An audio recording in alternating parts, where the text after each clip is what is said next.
एक मर्तबा बुलबुल सिदरा हजरत जिब्रील अलैहिस्सलाम बारगाहे रिसालत में हाजिर हुए। अर्ज किया, या रसूल अल्लाह, अगर इजाजत हो तो एक वाकया अर्ज कर दो। मेरे नबी को मालूम सब है, मगर तालीम उम्मत के लिए मेरे पैगंबर ने फरमाया, जिब्रील कहो क्या कहना चाहते हो। हजरत जिब्रील कहते हैं, या रसूल अल्लाह, आज काशाने नबूवत पे हाजिरी के लिए चला, मगर मैंने रास्ते का रुख बदल दिया। या रसूल अल्लाह, आज मैं मशहूर पहाड़ी कोहे काब से गुजरा तो वहां के चोटियों से दर्द में डूबी हुई आवाज आ रही थी। कोई आहो फोगा कर रहा था, कोई फरियाद कर रहा था। या रसूल अल्लाह, जब मैं करीब गया तो क्या देखा, रोने वाला इंसानों की जमात का नहीं है, रोने वाला जिन्नातों की कौम में से नहीं है, बल्कि रहमत का एक फरिश्ता है जिसके बालों पर टूटे हुए हैं, हैरानी परेशानी के आलम में मुब्तला है। या रसूल अल्लाह, इस फरिश्ते को मैंने शबे मेराज में चौथे आसमान पर देखा था। नूर के तख्त पे जलवागर था। 70,000 फरिश्ते इसकी गुलामी के लिए मामूर किए गए थे और अल्लाह ने इसे इतना कमाल वाला बनाया था। जब ये सांस लेता था तो हर सांस के बदले में अल्लाह एक एक फरिश्ता पैदा फरमाता था, मगर वही फरिश्ता बालों पर टूटे हुए हैं, हैरानी परेशानी के आलम में मुब्तला है। मैंने पूछा, ऐ रहमत के फरिश्ते बता, औज अफलाक से उठाकर जमीन के खाक पर तुझे कैसे पहुंचाया गया। अब यही एक बारीक पॉइंट पर गौर करिए, फरिश्ता मासूम अनिल खता है, मगर ये बारगाहे मुस्तफा है। अगर फरिश्ता भी चूक जाएगा तो उसका भी मुआखजा हो जाएगा। हजरत जिब्रील कहते हैं, या रसूल अल्लाह, उस फरिश्ते ने बताया, जब अल्लाह के रसूल की सवारी बुराक से नबी जब गुजरे तो मैं अपने तख्त पे बैठा रहा, ताजीम नबी के लिए खड़ा ना हुआ। उसी दिन से औजे अफलाक से उठाकर जमीन के खाक पे पहुंचा दिया गया। मैं रो रहा हूं, मगर मेरा रोना धोना कामयाब नहीं हो रहा है। आप सैयदुल मलाइका हैं, खुदा की बारगाह में सिफारिश कर दीजिए। हजरत जिब्रील कहते हैं, या रसूल अल्लाह, मैं बारगाह इलाही में जाकर उसका दुखड़ा सुनाया। जवाब मिला, ऐ जिब्रील जाओ उस फरिश्ते से कह दो, अगर खोया मकाम चाहता है, बिगड़ी बनाना चाहता है, तो मेरे महबूब पर मोहब्बत से दुरूद पढ़ ले, उसका खोया मकाम मिल जाएगा, उसकी बिगड़ी बातें बन जाएंगी।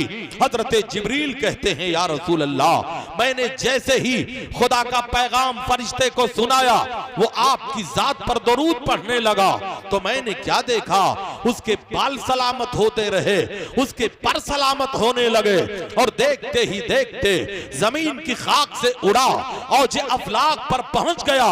ठोकरें खा के गिरना मेरा काम था, हर कदम पर उठाना तेरा काम है।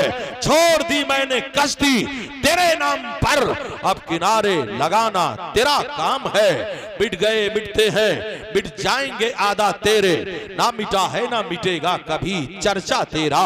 फानूस बन के जिसकी हिफाजत हवा करे, ये शम्मा कब बुझे जिसे रोशन खुदा करे। हजरात, ये इलाका मर्दुम खेज इलाका है। यहाँ के इलाके का नाम तारीखों में मैंने पढ़ा है। हजरात, यहाँ से बरेली भी करीब है। वो बरेली नहीं, ईमान का मस्कन है यहाँ, आशिके सैयद अबरार का मदफन है यहाँ। एक नई रुत है यहाँ, इल्म का गुलशन है यहाँ, भीगी भीगी है फजा, इश्क का सावन है यहाँ। जर्रे अंगड़ाइयां लेते हुए बेदार हुए, हुस्न की जोत से रोशन दरो दीवार। नारे तकबीर, नारे रिसालत, मसलके आला हजरत। हजरात, ये लोग जो इलेक्शन में खड़े हैं, या तो खड़े रहे या यहाँ से हट जाए। हम उलटते नहीं बेजान किताबों के वारा, हम वो पढ़ते हैं जो चेहरों पे लिखा होता है। अगर तूफान में कश्ती हो तो बन सकती है तदबीरें, मगर कश्ती में तूफान हो तो क्या इल्जाम तूफान का। आज अजमत कुरान पर गुफ्तगू करने के लिए सिराज चिश्ती जैसे तालिबे इल्म को हुक्म हुआ है। मैं यहाँ कतई मौलाना और मुकर्रिर बनकर नहीं आया, मैं तो मुसलमानों का गुलाम और खादिम बनकर के आया। ऐ नबी से मोहब्बत करने वालों, ऐ नबी से प्यार करने वालों, ऐ नबी से इश्क करने वालों, आओ जरा तारीफ तारीख का वो बाप पलटकर मैं आईना दिखाने की कोशिश करूं। हजरात, कहा यह जा रहा था 2022 तक भारत से मुसलमानों का खात्मा कर दिया जाएगा, 2022 तक इस्लाम मुक्त भारत बना दिया जाएगा। आज मेढकियों को भी जुकाम आने लगा है, आज बूढ़ी बकरियां भी शेरों को सींग दिखा रही हैं, छिपकलियां भी मगर बनने की कोशिश कर रही है। साहिब सबए सनाबिल मीर अब्दुल वाहिद बिल गिरामी रहमतुल्लाह ताला अलैह नक्ल फरमाते हैं, जब सरकारे गरीब नवाज भारत में आए तो 6 मुसलमानों के साथ आए। उस जमाने में पृथ्वीराज के साथ 5-6 लाख आर्मी थी। ऐ मुसलमानों, जब 6 लाख मिलकर 6 को ना भगा सके तो 26 करोड़ को तुम्हारा बाप क्या भगाएगा। करना शिकार शेरों ने क्या बंद कर दिया, कुत्ते समझ रहे हैं कि जंगल इन्हीं का है। हजरात, मैं तारीख का चैप्टर पलटना चाहूंगा, आप जरा बोलिए सुभान अल्लाह। हजरात, आगे से पीछे तक बोलिए सुभान अल्लाह। चुप रह करके सुनोगे तब भी सवाब मिलेगा, और अगर सुभान अल्लाह का इजाफा कर दिया तो नेकियों में इजाफा कर दिया जाएगा। ऐ नबी रहमत से मोहब्बत करने वालों, ऐ नबी से प्यार करने वालों, ऐ नबी से इश्क करने वालों, आओ जरा अजमत कुरान के हवाले से थोड़ी देर में गुफ्तगू करना चाहूंगा। हजरात, कुरान वो किताब है जो सबसे ज्यादा पढ़ी जाने वाली दुनिया में अगर किताब है तो कुरान है। सबसे ज्यादा छपने वाली अगर कोई किताब है तो कुरान है। सबसे ज्यादा ट्रांसलेट होने वाली अगर कोई किताब है तो कुरान है।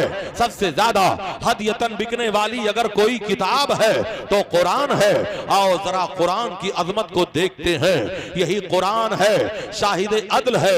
लौ अंज़लना हाज़ल कुरान अला जबलिन लरायतहु खाशियम मुतसद्दियम मिन खशियतिल्लाह। कुरान खुद कहता है कि अगर कुरान को पहाड़ पे नाजिल कर दिया जाता तो हैबत कुरान के सामने पहाड़ का कलेजा पानी हो जाता, पहाड़ जल जाता, पहाड़ सुरमा बन जाता। मगर यही याद कर लो, पहाड़ एक ताकतवर चीज है। हजरात, आतिशे जव्वाला से टकराता है, पहाड़ तूफान से टकराता है, मौज के थपेड़ों से टकराता है, मगर कुरान की आयत को पहाड़ ताप में नहीं ला सकता। हजरात, कुरान की अजमत को देखो कि अगर पहाड़ पे उतरता तो पहाड़ जल जाता, मगर सिक्के का दूसरा पहलू देखो, वहीं पर कुरान हमारे घर का 8 साल का बच्चा पढ़ रहा है, 10 साल का बच्चा पढ़ रहा है, 15 साल का बच्चा पढ़ रहा है। ना जबान जल रही है, ना सीना जल रहा है, ना दिमाग जल रहा है, ना कपड़े में आग लग रही है। आखिर वजह क्या है? यही कुरान अगर पहाड़ पे उतरता पहाड़ जल जाता, मगर यही कुरान हमारा बच्चा पढ़ रहा है। ना तो जबान जल रही है, ना सीना जल रहा है, ना कपड़ा जल रहा है। वजह क्या है? तो अल्लामा मिसबाही कहेंगे, मौलाना कुरान जलाली भी है, कुरान जमाली भी है। अरे जलाली शान को मेरे पैगंबर ने नबूवत वाले सीने में ले लिया, जमाली शान को उम्मत के हवाले कर दिया। वरक जलेंगे मगर आयते मुकद्दस को किसी भी आग की शिद्दत जला नहीं सकती। हर एक लफ्ज है महफूज इसका सीनों में कि इस किताब को दुनिया मिटा नहीं सकती। वही इल्मे कुरान है। आज बच्चे हाफिजे कुरान बन करके निकले हैं। ऐ मुसलमानों, यही कुरान की अजमत पर जरा गौर कर लो। जिस घर में कुरान पढ़ा जाए वहां से बलाओं का खात्मा हो जाता है। जहां कुरान पढ़ा जाए वहां बीमारियों से खात्मा हो जाता है। जहां कुरान पढ़ा जाए वहां खुदा की रहमत का नुज़ूल होता है। सुनाओ नगमे कुरान, हम बेदार हो जाए, अंधेरों से निकलकर साहिबे अनवार हो जाए। अजमत कुरान के हवाले से गुफ्तगू करना चाहूंगा। अब बताना ये चाहूंगा, आज कहा यह जा रहा है हर बिदात गुमराही है, हर बिदात गुमराही है, हर बिदात गुमराही है। तारीख इस्लाम की पहली बिदात हसना पे गुफ्तगू करने जा रहा हो। हजरात, मेरे नबी के हयात जाहिरी में कुरान किताब की शक्ल में नहीं था। कुरान कहां था? ऊंट के हड्डियों पे लिखा हुआ था। कुरान कहां था? ऊंट के चमड़ों पे लिखा हुआ था। कुरान कहां था? कपड़ों पे लिखा हुआ था। कुरान कहां था? मार्बल के सिलों पे लिखा हुआ था। कुरान कहां था? हाफिजों के सीनों में था तो कुरान को किताब की शक्ल कब दिया गया? हजरत जमाना याद करो, वो जमाना याद करो जब अमीरुल मोमिनीन हजरत सैयदना अबू बकर रजी अल्लाह ताला अन्हो के दौरे इख्तिदार में मुसैलमा कज़्ज़ाब से लड़ाई लड़ी गई थी। उस फौज के कमांडर हजरत खालिद इब्ने वलीद रजी अल्लाह ताला अन्हो है। उस जंग को जंगे यमामा कहते हैं। उस जंग में मुसैलमा कज़्ज़ाब तो जहन्नम में पहुंचा, मगर 70 हाफिज कत्ल कर दिए गए। बाइख्तिलाफ़े रिवायत 700 हाफिज शहीद कर दिए गए।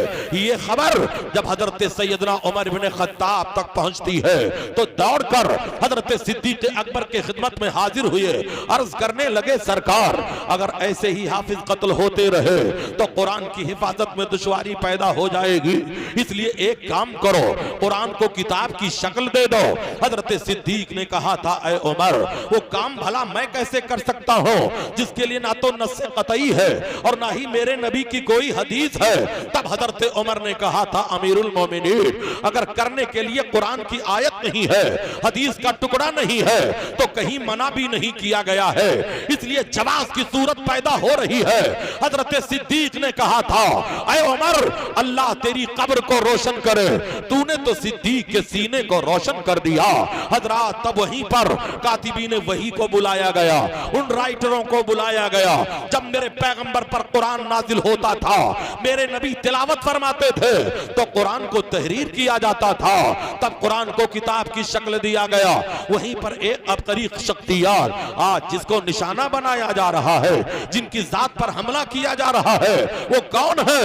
तमाम मोमिनीन के मामू जान है, हजरत सैयदना अमीर मुआविया रजी अल्लाह ताला अन्हु है। वो भी राइटर बन करके आए थे। ये अजमेर के जाहिल कुत्ते अगर उनकी जात पर हमला करते रहे तो एक चिश्ती खिताब कर रहा है, याद कर ले अगर तुझे भी जीना है तो मसलके आला हजरत पर जीना है और मरना है तो मसलके आला हजरत। नारे तकबीर, नारे रिसालत, मसलके आला हजरत, बस्ती बस्ती करिया करिया, नारे तकबीर, मदरसा गुलशन इबादी। अब बताइए आप लोग सुनना चाहते हैं या जल्दी से घर जाना चाहते हैं? तो जरा बोलिए सुभान अल्लाह। ऐ नबी से मोहब्बत करने वालों, इधर चिलमन से मैं झांकूं उधर चिलमन से तुम झांको, लगा दो आग चिलमन को, ना मैं झांकू ना तुम झांको। खत कबूतर किस तरह ले जाए पामे यार पर कतरने को लगी हैं कैंचियां दीवार पर। आज वो बक रहे हैं, मैं कहता हूं सुन्नियों अगर फूल और चादर बंद कर दो तो उन खबीसों की औकात याद आ जाएगी। इसलिए तुम अजमेर मोहल्ला जाया करते हो, गरीब नवाज से मोहब्बत करते हो, 50-50 हजार की चादरें चढ़ाने की जरूरत नहीं है, वो 50 हजार मोहल्ले की बेवाओं में बांट दो, मोहल्ले के गरीबों में बांट दो, मोहल्ले के इदारों में बांट दो। गरीब नवाज की रूह भी खुश हो जाएगी, तुम्हारा काम भी बन जाएगा। इसलिए कि मेरे सरकार ने नसीमुर रियाज की हदीस है, सहाबी को गाली देने वाला जहन्नम का कुत्ता हुआ करता है।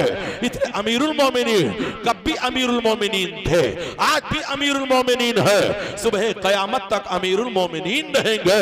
अज़मत कुरान के हवाले से गुफ्तगू सिराज चिश्ती की क्या बसात है जो वो कर सके, मगर आओ मोहब्बत की नहीं जाती, मोहब्बत हो ही जाती है। ये शोला खुद भड़कता है, भड़काया नहीं जाता।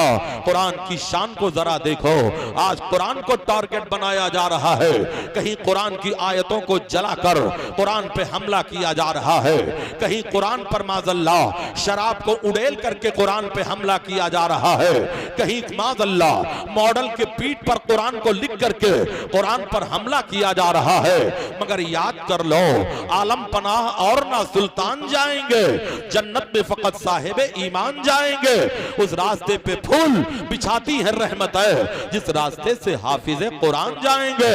तुम कुरान पे हमला कर रहे हो, आओ जरा कुरान की अजमत को देखो तो सही, कुरान की शान को देखो तो सही।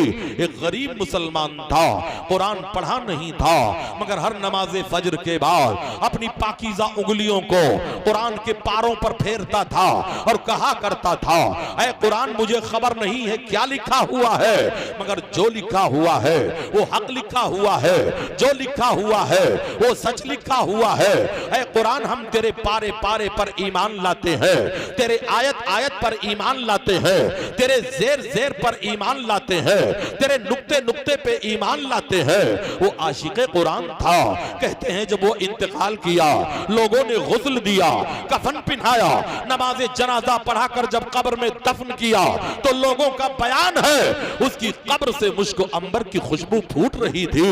इसलिए मुसलमानों, कुरान पढ़ो, अपने घरों में कुरान पढ़ा करो, अपने बच्चों को कुरान पढ़ाया करो, अपनी बेटियों को कुरान पढ़ाया करो, और जब भी तुम्हें मौका मिले तब तुम कुरान पढ़ा करो।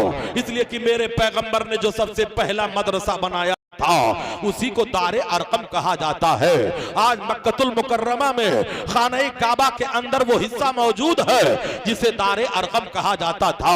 वहां का पिलर गवाही दे रहा है कि मेरे नबी यहीं बैठकर कुरान की तालीम दिया करते थे। और याद कर लो, मेरे पैगंबर ने उस मदरसे में छोटे छोटे बच्चों को नहीं, बड़ों को पढ़ाया था, बूढ़ों को पढ़ाया था। इसलिए ऐ मदरसा खोलने वालों, जब भी मौका मिले खुद भी जाया करो, तालीम कुरान हासिल किया करो, कुरान का इल्म हासिल किया करो, तब तुम्हारे घरों में इनकलाब आएगा, तब तुम्हारे घरों में वादे बहारी आएगी। आज 4 बच्चे हाफिजे कुरान बनकर के निकल रहे हैं। इन हाफिजे कुरान की अजमतों को तुम्हें खबर है, कल कयामत के दिन हाफिजे कुरान को पावर दिया जाएगा, ये कुरान पढ़ता जाएगा और मुजरिमों को बख्शवाता हुआ जाएगा। लोग कहते हैं कुरान पाक को पढ़कर हाफिजे कुरान ने अपने सीने में कुरान को महफूज कर लिया। सिराज चिश्ती का अकीदा है कि कुरान ने हाफिजे कुरान के सीने को महफूज कर दिया। ना जहन्नम की आग जला सकती है, ना कब्र की मिट्टी खा सकती है। इसलिए कुरान से मोहब्बत करो, कुरान से उल्फत करो, कुरान से प्यार करो। अब आओ जरा अजमत कुरान के हवाले से मैं गुफ्तगू कर लो और तारीख का वो पाप पलट करके आईना दिखा दो।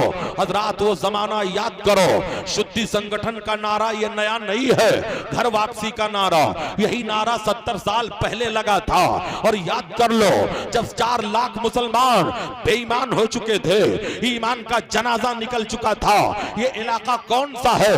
ये इलाका ग्वालियर का है, ये इलाका मुरैना का है, ये इलाका मथुरा का है, ये इलाका आगरा का है। जब 4 लाख मुसलमान कन्वर्ट हो चुके थे, ईमान का जनाजा निकल चुका था, तो ऐ लोग हो, ना तो नदवा से कोई जमात आगे बढ़ी थी, ना सहारनपुर से कोई मुल्ला आगे बढ़ा था, ना फिरदौसे इबलीस दारुल देवबंद से कोई मुल्ला आगे बढ़ा था। अगर कोई जमात आगे बढ़ी थी तो उस जमात को जमात रजाए मुस्तफा कहते हैं। ये वही जमात रजाए मुस्तफा है जिनके सिपाहियों में हुज्जतुल इस्लाम अल्लामा हामिद रजा है, जिनके सिपाहियों में मुबल्लिग आजम अल्लामा अब्दुल अलीम मेरठी है, जिनके सिपाहियों में सदरुल शरिया अल्लामा अमजद अली है, जिनके सिपाहियों में मुफ्ती आजम हिंद है, जिनके सिपाहियों में सदरुल अफाजिल सैयद नईमुद्दीन मुरादाबादी है, जिनके सिपाहियों में मौलाना हशमत अली लखनवी है। इन लोगों ने आगे बढ़कर जिनके सिपाहियों में मुहद्दिस आजम हिंद की चौचवी है, इन सिपाहियों ने आगे बढ़कर और मथुरा को हेडक्वार्टर बनाया था और वहीं से बैठ करके तबलीग दीन किया था। कोई मुआलिज हैवानात की शक्ल में जा रहा है, कोई सिंघर के रूप में जा रहा है, कोई जोगी के रूप में जा रहा है, कोई गवैये की शक्ल में जा रहा है। और जा जाकर वो 4 लाख मुसलमान जो अपने दीन से बेगाना हो चुके थे, उन्हें समझाया तो अल्लाह का करम हुआ। रजा के दीवानों के कदमों की बरकत ये हुई कि वो 4 लाख जो कन्वर्ट हो चुके थे, फिर से उन्हें इस्लाम का कलमा नसीब होता है, फिर से वो मोमिने कामिल होते हैं। और मजीद 50,000 गैर मुस्लिमों ने कलमा पढ़ा था। तब मथुरा का पंडित हजरत सदरुल अफाजिल से टकरा गया था और कहने लगा था, मौलाना तुम मुझसे क्या मुनाजरा करोगे? अरे तुम्हारे नबी पर नाजिल होने वाले कुरान को 18 पारा हमने अपने सीने में महफूज कर लिया है। तो सदरुल अफाजिल ने कहा था, तब तो मुनाजरा में जीत गया। कहा कैसे जीत गए? कहा ये मेरे कुरान का मौजूदा है कि कुफ्र की छाती पे चढ़ करके कुरान बोल रहा है कौले मोहम्मद कौले खुदा, फरमान न बदला जाएगा, बदलेगा जमाना लाख मगर कुरान। नारे तकबीर, नारे रिसालत, मसलके आला हजरत मदरसा गुलशन इबादी मौलाना सिराजुद्दीन मुंबई। हजरात माइक बहुत अच्छा है मगर तुम्हारे हुस्न का हुक्का तो बुझ गया, लेकिन ये मेरा इश्क है जो गुड़गुड़ाए रहता है। जरा बोलिए सुभान अल्लाह। हम उलटते नहीं बेजान किताबों के वारा, हम वो पढ़ते हैं जो चेहरों पे लिखा होता है। ऑपरेटर साहब, हकीकत सुर्ख मछली जानती है समंदर कितना बूढ़ा दे होता है। हम लोग रोज स्टेजों पर ही चला करते हैं। बहुत अच्छा चल रहा है। अब जरा बोलिए सुभान अल्लाह। ऐ नबी के चाहने वालों, जरा अजमत कुरान के हवाले से इन पढ़े लिखे मजमे में सिराज चिश्ती आज बयान करने की सादत हासिल कर रहा है। ये उलमा है। अभी अभी नकीब नौबहार ने बहुत अच्छे अच्छे जुमले अदा किए। अभी अभी शायर ने, जिन्हें उस्मान हारूनी कहा जाता है, हजरात कहने का मतलब ये है सारा पानी छू के होठों से गुलाबी कर गया, वो नदी की मछलियों तक को शराबी कर गया। अल्लाह इन्हें शादो आबाद रखे। और जितने उलमा यहाँ हाजिर है, अल्लाह सेहतो तंदुरुस्ती के साथ इन्हें उम्र खिजरी बख्ते सिकंदरी अता फरमाए। ऐ नबी से मोहब्बत करने वालों, मैं तारीख का दूसरा बाब पलटने जा रहा हूँ। मैं आईना हूँ, दिखाऊंगा दाग चेहरे का, जिसे खराब लगे सामने से हट जाए। कागज का ये लिबास बदन से उतार दे, बरसात हो गई तो कहां मुंह छुपाएगा।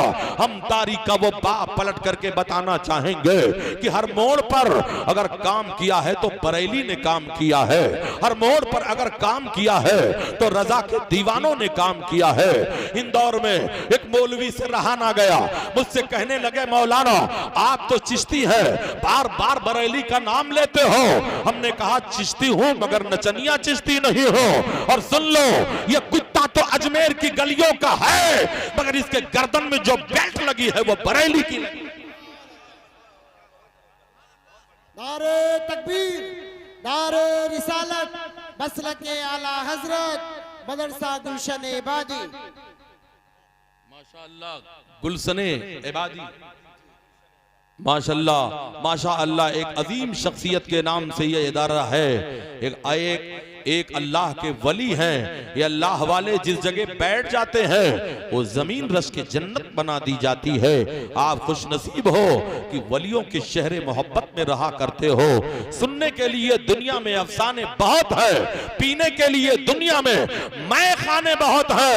इस शहर में जल सकती नहीं शमे यजीदी, इस शहर में शब्बीर के दीवाने बहुत है। दुआएं करते हैं तुझसे तेरे नबी के गुलाम, सुकून दिल का निगाहों में चैन पैदा कर। चली है फिर मेरे मालिक यजीदियत की हवा, मेरे कबीले में कोई हुसैन पैदा कर। ऐ नबी से मोहब्बत करने वालों, ऐ नबी से प्यार करने वालों, ऐ नबी से इश्क करने वालों, तो आओ जरा वो वाकया बताकर मैं आपके जहन को करीब करना चाहूंगा। और बात बरेली की आ गई है तो एक अबतरी शख्सियत का जिक्र ना हो तो मुकम्मल ना होगा।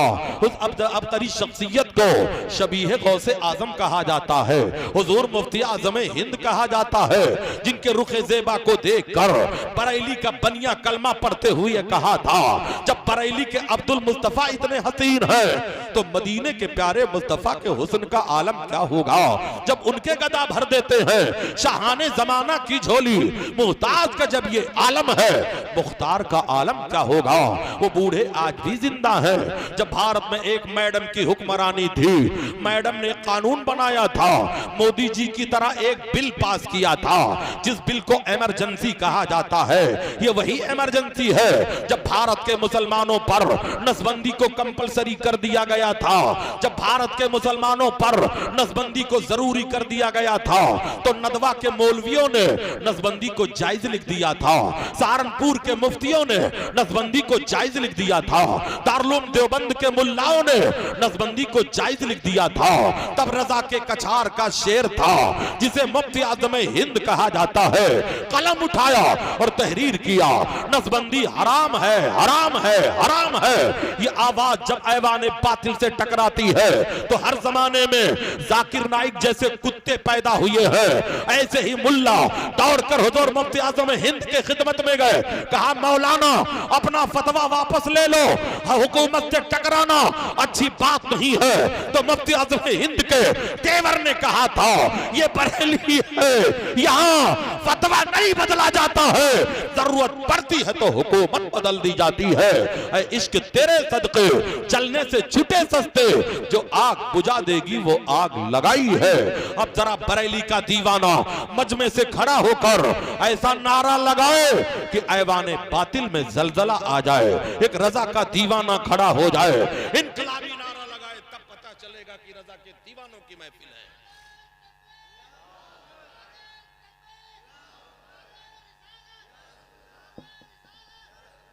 हजरात, तो मैं गुफ्तगू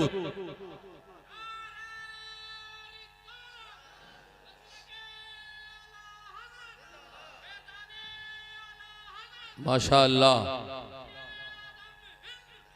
वो सरकार मुफ्ती आज़म हिंद जिनकी शख्सियत को देखकर न जाने कितने गुमगश्तगाने राहे हिदायत कलमा पढ़ा है। हजरात, वो किसके बेटे हैं? सरकार आला हजरत के बेटे हैं। और उन्हीं के खानवादे में एक शख्सियत ने और जन्म लिया जिन्हें हुजूर ताजुश शरिया कहा जाता है। वहाबी शहरे बरेली अगर गए होते, हुजूम इश्क में साथ दब के मर गए होते। जिनके नमाज जनाजा में 11 मिलियन मुसलमानों ने शिरकत की सआदत हासिल की थी, वो शख्सियत सरकार ताजुश शरिया की है। मौका मिला तो उनके ऊपर भी कुछ देर में बयान करने की सआदत हासिल करूंगा। हजरात, बच्चों की दस्तार बंदी भी होनी है। ये इदारा छोटा है, अल्लाह इसे औजे सुरैया पे पहुंचा दे, जहां के दरो दीवार से आवाज आए, मैं कहां रुकता हूं, अर्शो फर्श की आवाज से मुझको जाना है बहुत ऊंचा, हदे परवाज से। ये इदारा, यहाँ के मुंतजमीन, यहाँ के उलमा, अल्लाह इन्हें उम्र खिजरी वक्त सिकंदरी अता फरमाए। जिस हिसाब से ये इदारा चला रहे हैं, हिंदुस्तान का मुनफरिद इदारा है, इसलिए कि दूसरी कमाई भी दरसे निजामिया की तरफ ये लगा रहे हैं। खुदा इन्हें सलामत रखे, आपको सलामत रखे, आबादी के हर मुसलमान को सलामत रखे। या अल्लाह, जो आया है उसका भी भला फरमा, जो नहीं आया है उसका भी भला फरमा। ये दरबारे मोहम्मद है, यहाँ अपनों का क्या कहना, यहाँ से हाथ खाली गैर भी जाया नहीं करते। बात अजमत कुरान की है तो आओ जरा अजमत कुरान के हवाले से गुफ्तगू करो। वाकया 35 साल पुराना है और वाकया अमेरिका का है, अमेरिका के हॉस्पिटल का है। अमेरिका के हॉस्पिटल में 2 औरतों को एडमिट किया गया जिनके बच्चों के डिलीवरी का वक्त बिल्कुल करीब हो चुका था। उन्हीं डॉक्टरों की टीम में एक सैयद जादे थे, हसनी हुसैनी सैयद थे, नजीबुत्तरफैन सैयद थे, जिनका नाम सैयद अब्दुल रहमान कादरी था। वो भी डॉक्टर थे। यहूदियों से कहा करते थे, ऐ यहूदियों सुन लो, हमारे कुरान में हर सवाल का जवाब मौजूद है, हमारे कुरान में हर केस का जजमेंट मौजूद है, हमारे कुरान में हर मुकदमे का फैसला मौजूद है, हमारे कुरान में हर बीमारी का इलाज मौजूद है। कहते हैं यहूदियों ने हॉस्पिटल की बिजली काट दी या अचानक बिजली फेल हो जाती है। जब उजाला फैला तो दोनों औरतों के जिस्म से 2 बच्चों ने जन्म लिया। एक औरत के पेट से लड़का पैदा होता है, एक औरत के जिस्म से बेटी पैदा होती है। यहूदियों ने बच्चों को बदल दिया या अंधेरे में आपस में बदल गए। जब उजाला फैला तो दोनों औरतें लड़ने मरने के लिए तैयार हैं। मैंने बेटे को जन्म दिया है, मुझे बेटा चाहिए। ऐ जाहिल औरतों, तुमने बेटी को ठुकराया है, मेरे पैगंबर ने तो मरने वाली बेटियों को गले लगाया है। मेरे नबी फरमाते हैं, जब एक लड़की जन्म लेती है तो रहमत के 10 दरवाजे खोल दिए जाते हैं, जब एक लड़का जन्म लेता है तो रहमत का एक ही दरवाजा खोला जाता है। आज बताना ही चाहूंगा, उन औरतों ने बेटी को ठुकराया, लड़ने मरने की बारी आ गई तो ऐ लोगों, मामला गार्जियन तक जब आया तो मुकदमा और झगड़े की नौबत आ गई। तब यहूदी डॉक्टरों ने कहा, एक काम करो, हम डीएनए टेस्ट ना करेंगे, हम सोनोग्राफी ना करेंगे, हम मशीनों का सहारा ना लेंगे। अब्दुल रहमान कहता है, उसके कुरान में हर सवाल का जवाब मौजूद है, उसके कुरान में हर केस का जजमेंट मौजूद है। तो जरा अब्दुल रहमान को बुलाओ और कहो, अपने कुरान से पूछ करके बतावे कि बेटा किस औरत ने पैदा किया है और बेटी किस औरत ने पैदा किया है। अगर आज का कोई डॉक्टर होता तो हाथ पैर फूल जाते, मगर वो औलादे गौसे आजम में से है, हसनी हुसैनी सैयद है। उन्होंने कहा, जवाब तो मिलेगा मगर जवाब आलिम रब्बानी देगा।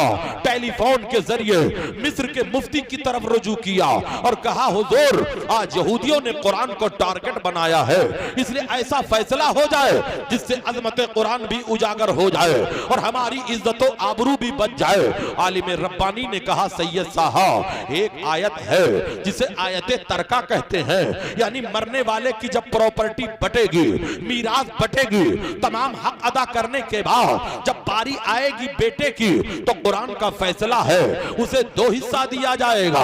कुरान का फैसला है लड़की को 1 हिस्सा दिया जाएगा। मुफ्ती साहब ने कहा सैयद साहब हमारा फैसला ये है, वो आयत ये है, वो लिज़्ज़करे मिस्लो हज़्ज़िल उन्सियैन, और मर्द के लिए औरतों का डबल है, औरतों के मुकाबले में मर्दों को 2 हिस्सा मिलेगा।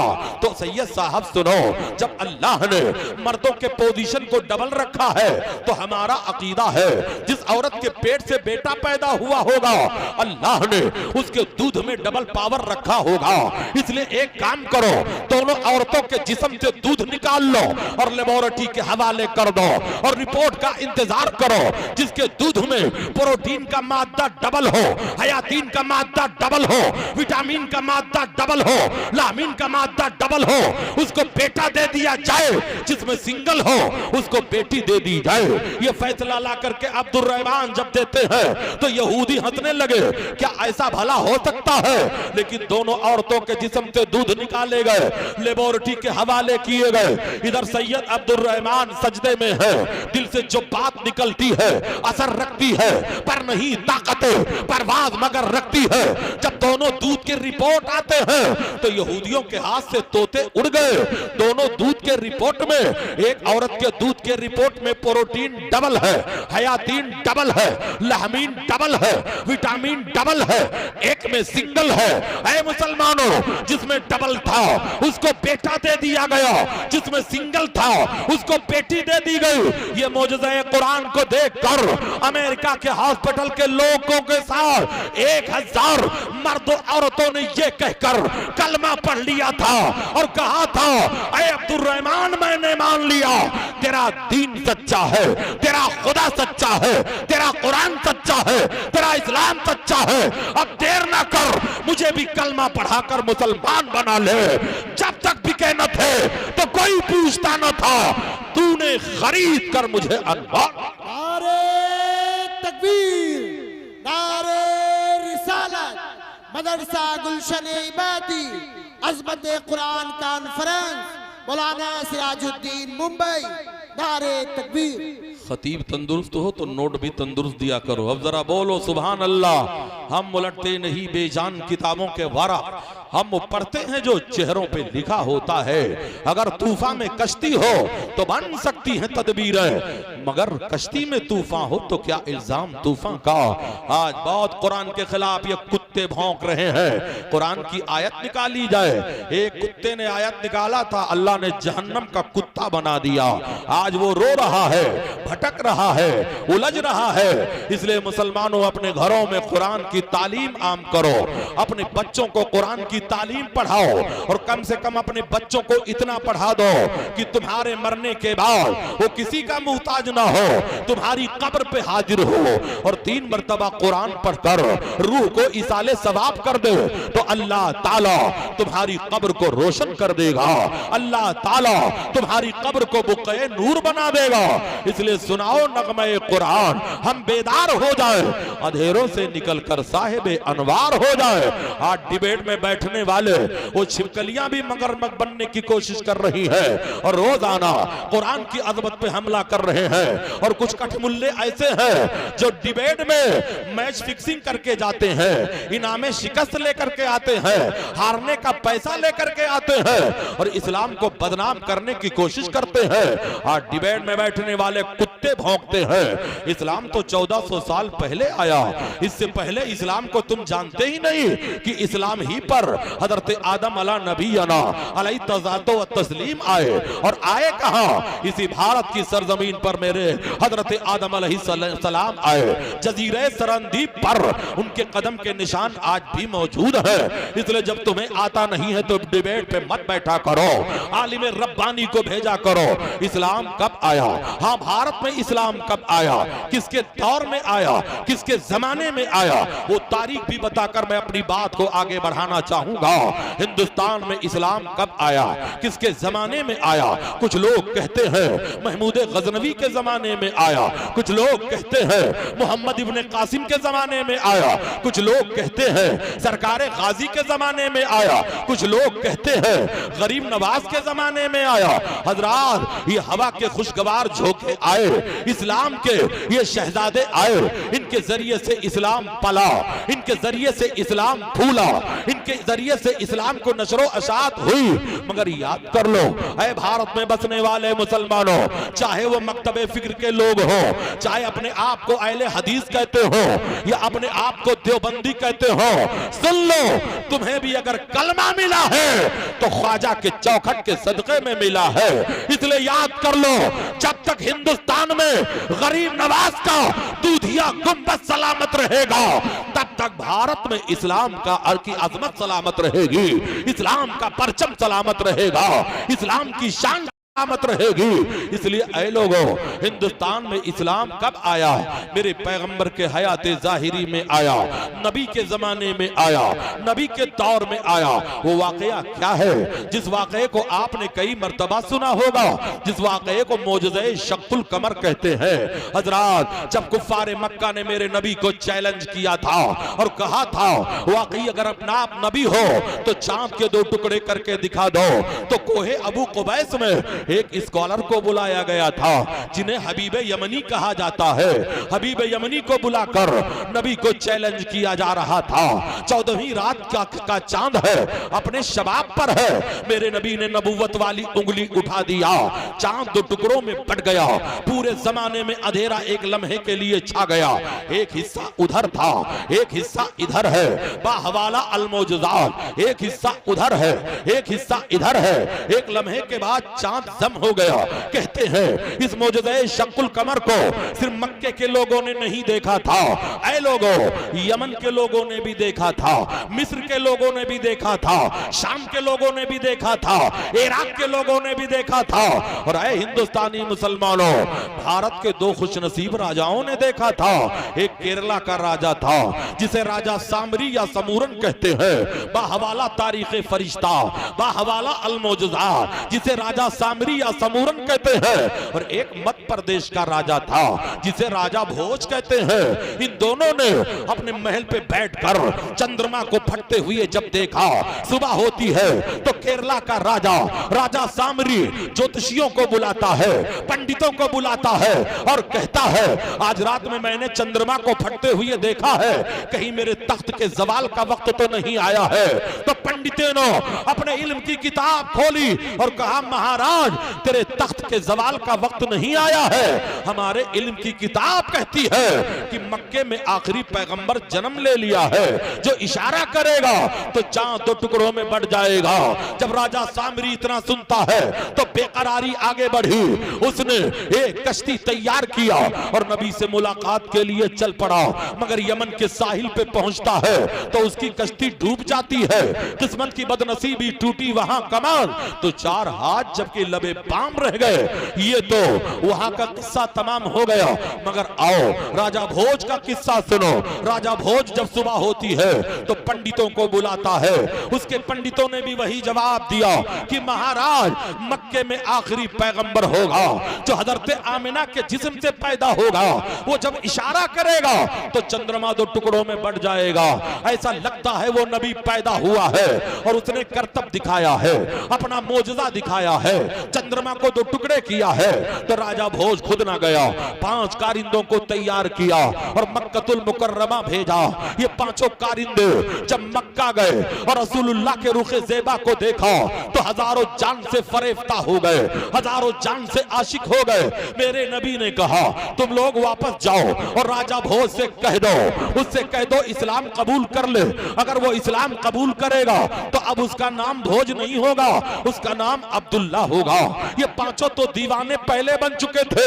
ये आए, राजा भोज को नबी का मौजज़ा बताया, रसूलुल्लाह के रुखे ज़ेबा की तारीफ की। राजा भोज दीवाना हो गया।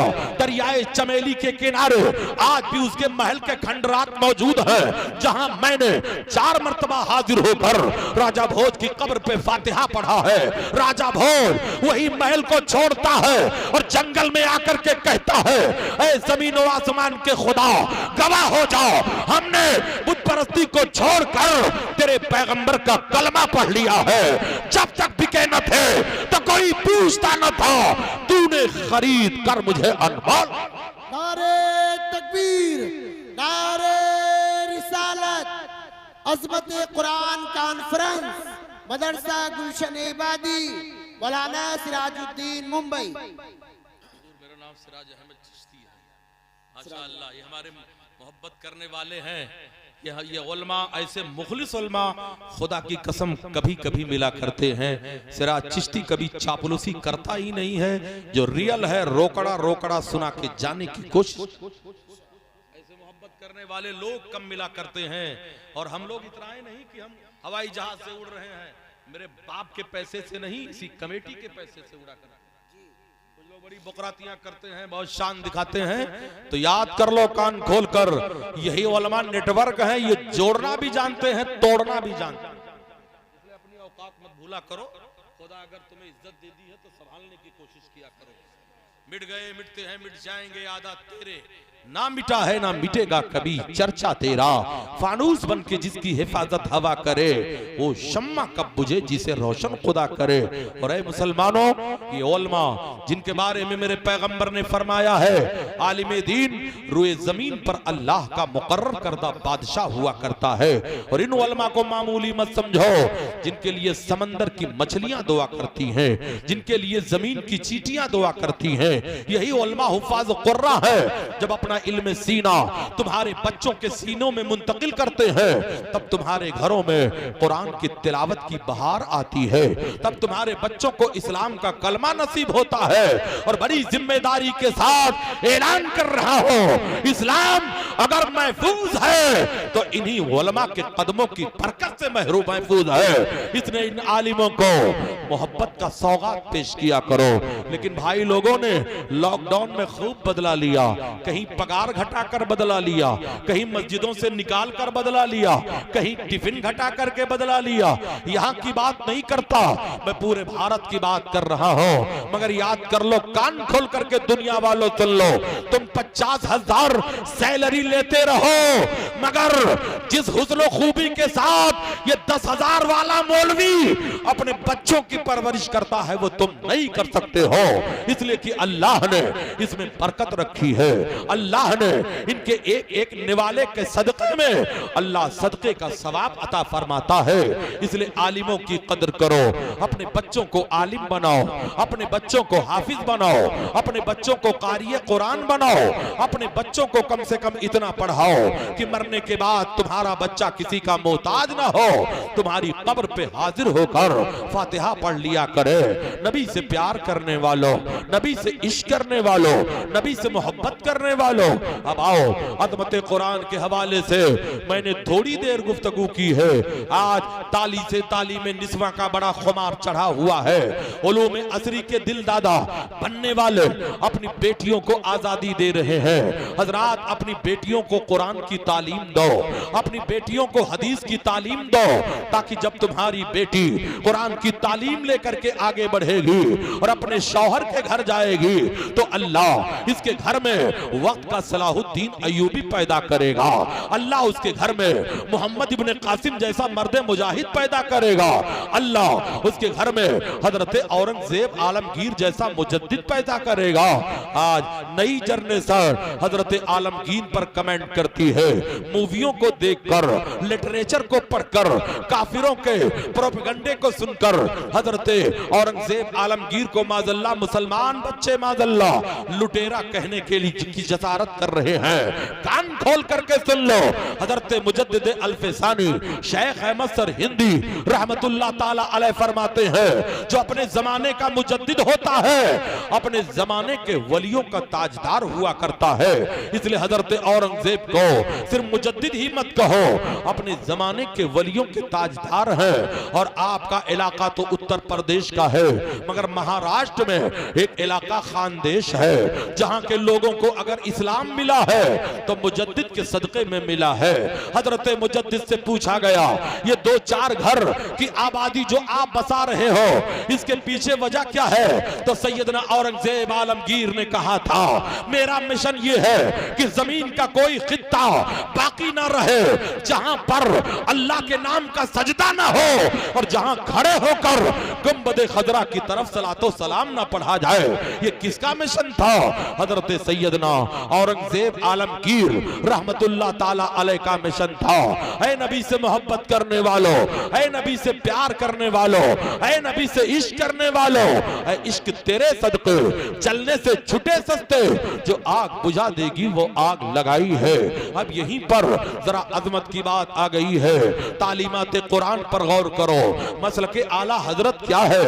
मसलके आला हजरत यही है जो तालीमात आला हजरत है।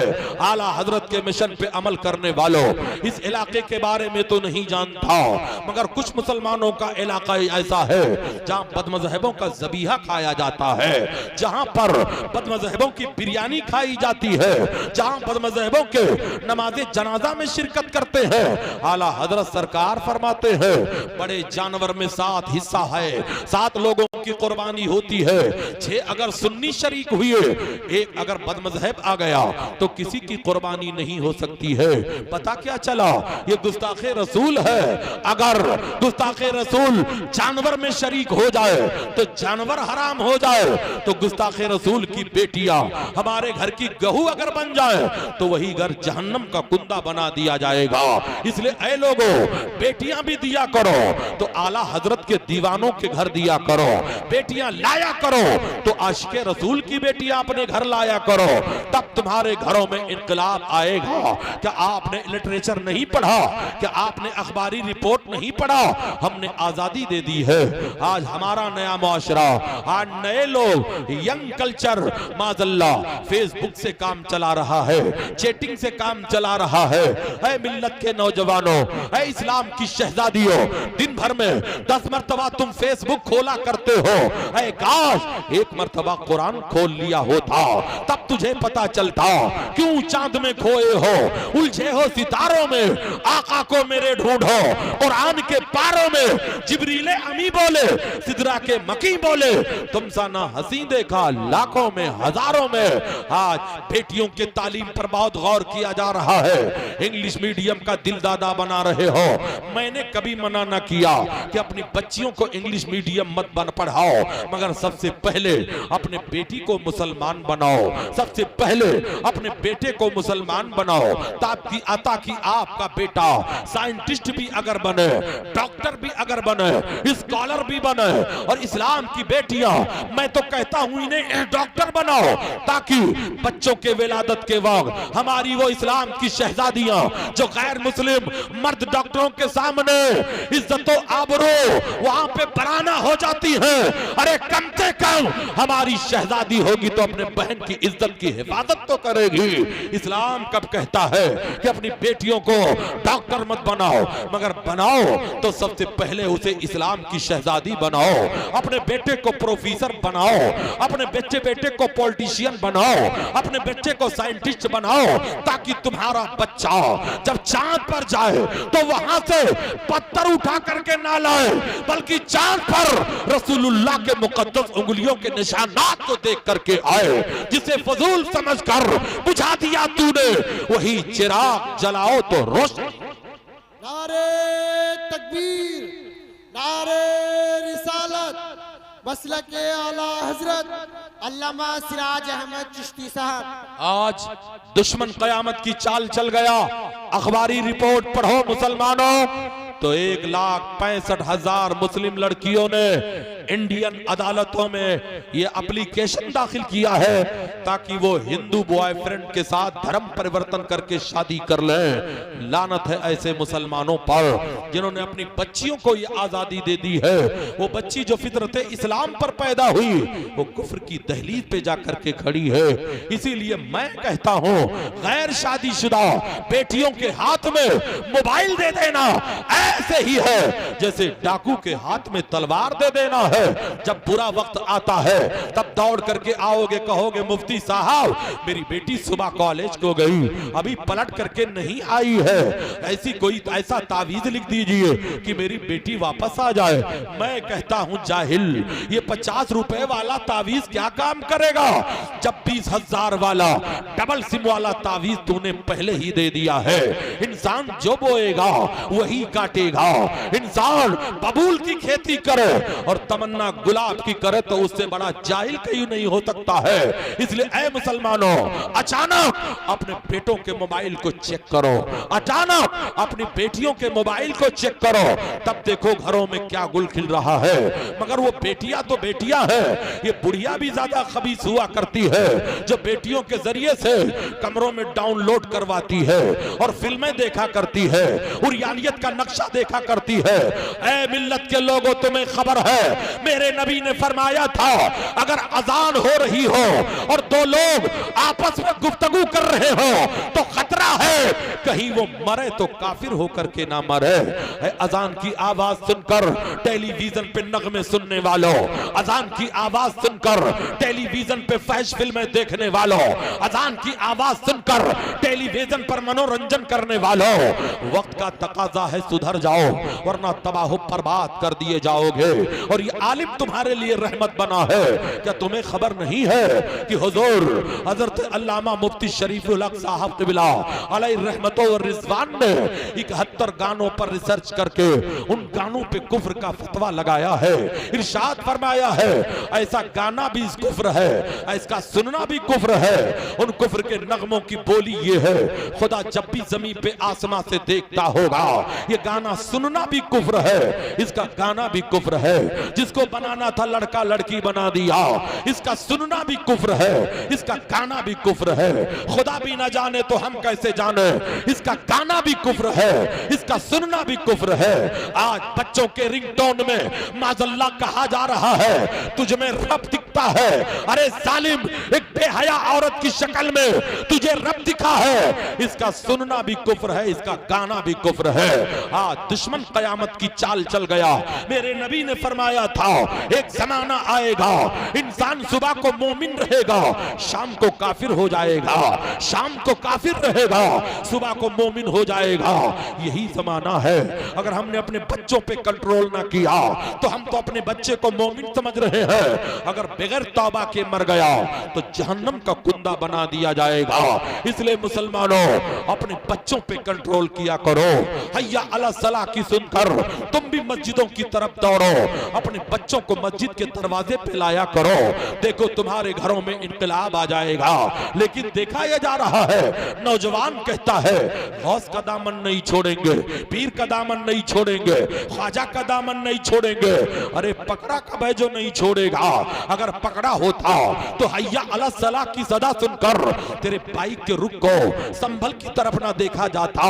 हैया अला सलाह की सदा सुनकर तेरा बेटा मस्जिदों की दहलीज पे आता, इस गांव के बारे में तो नहीं कहता, मगर ऐसे नौजवानों को देखा गया है जो गौस का दामन नहीं छोड़ेंगे, पीर का दामन नहीं छोड़ेंगे नारा लगाते हैं, मगर जब डीजे में शादियों में इस कदर नाचते हैं जैसे खुजली वाला कुत्ता नाच रहा हो, और दावा ये करता है गौस का दामन नहीं छोड़ेंगे, पीर का दामन नहीं छोड़ेंगे, ख्वाजा का दामन नहीं छोड़ेंगे। अरे नादान, इसकी एचार शिरकत का कायल नहीं या मोहम्मद का बन गया ज़मान। नारे तकबीर, नारे रिसालत, मसलके आला हजरत, अजमत कुरान कॉन्फ्रेंस।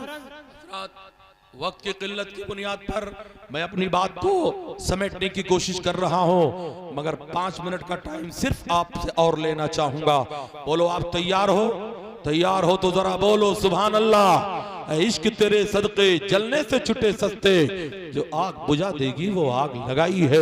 एक बहुत बड़ा अलमिया ये है कि हम अपने माँ बाप की नाफरमानी कर रहे हैं। मुसलमानों सुन लो, माँ बाप तुम्हारे लिए जन्नत भी है, माँ बाप तुम्हारे लिए जहन्नम भी है।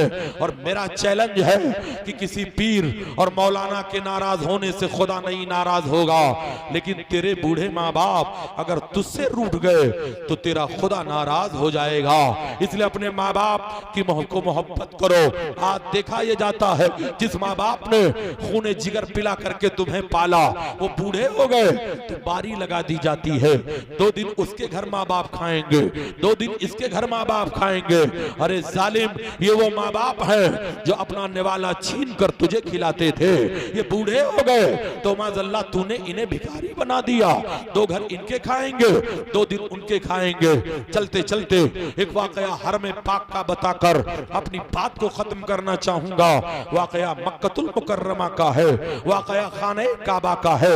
हजरात, एक इंसान था कंटिन्यू 19 हज करता रहा, मगर जब ये हज करता और हज करने के बाद तवाफे जियारत के बाद निजाम रहमत के नीचे खड़ा होता और कहता मौला मेरी इबादत को कबूल कर ले। आवाज आती थी बंदे तेरी इबादत को तेरे चेहरे पे मार दिया गया, तेरे इबादत को तेरे चेहरे पे मार दिया गया। कंटिन्यू 19 साल तक यही आवाज आती रही। आज 19वां साल है, ये रो पड़ा, हर में काबा में आया, एक अल्लाह वाले से मुलाकात हो गई, हाथों को चूम कर खड़ा हो गया। कहा सरकार, हर हज के बाद मुझे यही आवाज आती है। वली वो होता है जो जाहिर पर भी नजर रखता है, बातिन पर भी नजर रखता है। अल्लाह के वली ने पूछा बता तेरे माँ बाप जिंदा हैं या मर गए हैं? इतना सुनना था, उसके पैरों के नीचे से जमीन खिसक जाती है। कहा सरकार 19 साल हो गए घर छोड़कर आया हूं, मुझे कोई खबर नहीं कि मेरे माँ बाप जिंदा हैं या मर चुके हैं। के वली ने डांटा, कहा हर में काबा से बाहर निकल जा, पहले अपने माँ बाप को राजी कर ले, तेरा खुदा राजी हो जाएगा। वो रोता हुआ निकला, 1 से 1 महीने का सफर करता हुआ। उसका नाम हुसैन था। जब अपने गांव में आया, अपने बाप का नाम पूछा तो लोगों ने कहा तेरे बाप का तो इंतकाल हो गया, मगर जब वो मरा था तो हुसैन हुसैन कह करके मरा था, तुझे याद करके मरा था। लानत है तेरी जात पर कि अपने माँ बाप के वक्त पे भी ना पहुंचा। कहा मेरी माँ का आलम क्या है? कहा मौत व हयात की कश्मकश में तड़प रही है, कब रूह कब से उनसुरी से बाहर निकल जाए, वो तुझे याद करके रो रही है। इतना सुनता है तो दौड़ता हुआ घर जाता है तो क्या देखा, उसकी माँ है वो सीधा दुपट्टे को ओढ़ कर एक दीवार पे सर रख कर रो रही है और कह क्या रही है, क्या मेरा बेटा हुसैन तू नहीं आएगा? क्या माँ की लाश को भी कब्र में उतारने के वक्त नहीं आएगा? क्या माँ के आखिरी वक्त में भी नहीं आएगा? माँ यही कहकर सिसक सिसक करके रो रही थी। ये चीख मारा, अपना हाथ माँ के पुष्ट पे रखा, कहा माँ तेरा बेटा हुसैन आ गया, तेरा बेटा मुजरिम आ गया। माँ ने एक नजर अपने बेटे के चेहरे पे डाली, आंखों में चमक पैदा हुई, जबान से कलिमात निकले, तू मेरा बेटा कितना अच्छा है, अल्लाह तेरा भला करे। यही कह करके माँ का इंतकाल इंतकाल हो जाता है। गांव वालों ने लानतो मलामत किया, गुस्ल दिया, कफन पिन्हाया, नमाज जनाजा पढ़ाकर सिपुर्दे खाक कर दिया। अब ये बेटा 6 महीने तक गांव में रहा। 6 महीने के बाद हजरात रोज जाता, कुरान की तिलावत करता, इसाले सवाब करता। 6 महीने के बाद मक्का का सफर किया। हज का महीना आया, आज 20वां हज कर रहा है। 20वें हज करने के बाद मिजाबे रहमत के नीचे खड़ा हुआ, हाथ उठाकर दुआ किया, मौला मेरी इबादत को कबूल कर ले। आवाज आई, बंदे तेरे आज के भी हज को कबूल कर लिया गया और 19 साल जो रद्द कर दिया गया था, आधा लम्हा तेरे मां के दुआओं के सदके में उसे भी कबूल कर। तो चलते चलते एक वाकया मॉडर्न जमाने का है, मॉडर्न वाकया बताकर 2 मिनट के अंदर अपनी बात को खत्म करना चाहूंगा। मुसलमानों, एक मुसलमान का वाकया है हजरात, एक नौजवान का वाकया है जो दीनदार था, माँ की खिदमत करता था। रमजान का महीना आया, अलविदा का दिन आया, अपनी बीवी को लेकर मॉल में गया। हजरात, जिनके आंगन में अमीरी के शजर लगते हैं, उनके हर ऐब जमाने को हुनर लगते हैं। चांद के नूर को कैंची से कतरने वालों, जुल्म की शाख में मुश्किल से समर लगते हैं। कुछ लोग इंग्लिश के स्पीकिंग के बड़े बड़े दिलदादा होते हैं। एक सेठ साहब के यहाँ इंतकाल हो गया, वो कफन खरीदने जा रहे थे। किसी ने पूछा, सर कहाँ जा रहे हो? बोले शॉपिंग के लिए जा रहा हूँ। कफन कह देते तो उनकी इज्जत चली जाती। हजरात, अमीर घराने का बेटा था मगर दीनदार था। अपने माँ की खिदमत में गया, कहा माँ तुझे को भी कुछ जरूरत हो तो बता। माँ ने कहा बेटे तू कपड़े पहन, मैं एक चिट्ठी लिखती हूँ, एक लेटर लिखती हूँ, वही लेटर ले लेना। जब तेरी शॉपिंग मुकम्मल हो जाएगी तो खत पढ़ लेना। बहू भी साथ में है। दोनों मॉल में गए, खरीदारी मुकम्मल हो गई। बहू ने अपने शौहर को याद दिलाया, माँ ने कोई खत लिखा था? कहा हाँ हाँ लिखा था। उसने निकाला, पढ़ने लगा, रोने लगा, आंखों से आंसू जारी हो गए। बीवी ने शौहर को रोता हुआ देखा, बीवी भी रो पड़ी। कहा मेरे सरताज, इसमें क्या लिखा हुआ है जो रो रहे हो? तब उसने कहा मेरी माँ ने लिखा है, मेरे बेटे दुनिया की सारी नेमतें मेरे पास हैं, एयर कंडीशन कमरा तूने दिया है, दवाओं के बोतल रखे हुए हैं, खाने पीने के लिए दुनिया की सारी सहूलतें मयसर है, 2 जोड़ा तेरा लाया हुआ कपड़ा भी है, 2 जोड़ी चप्पलें भी हैं, मुझे कुछ नहीं चाहिए। मेरे बेटे अगर माँ को कोई तोहफा देना चाहता है तो सुन ले, जब तू अपनी ऑफिस से आता है तो तेरी नजर 2 साल के बेटे अपने बेटे सलमान पे पड़ती है। सबसे पहले जब तक अपने बेटे को देखता नहीं है तुझे करार नहीं आता है। इसी तरह मेरे बेटे जब आया कर तो अपने बूढ़ी माँ के पास 10 मिनट बैठ जाया कर, यही तोहफा होता है। याद कर लो मुसलमानों, बेटे अगर बूढ़े हो जाए तो माँ की निगाहों में वो बच्चे ही हुआ करते हैं। इसलिए अपने माँ बाप की खिदमत करो, अपने माँ बाप की दुआएं लिया करो, इन उलमा से मोहब्बत करो, इदारे से मोहब्बत करो, कुरान की तिलावत करो। अल्लाह तुम्हें सलामत रखे, अल्लाह तुम्हें शादो आबाद रखे।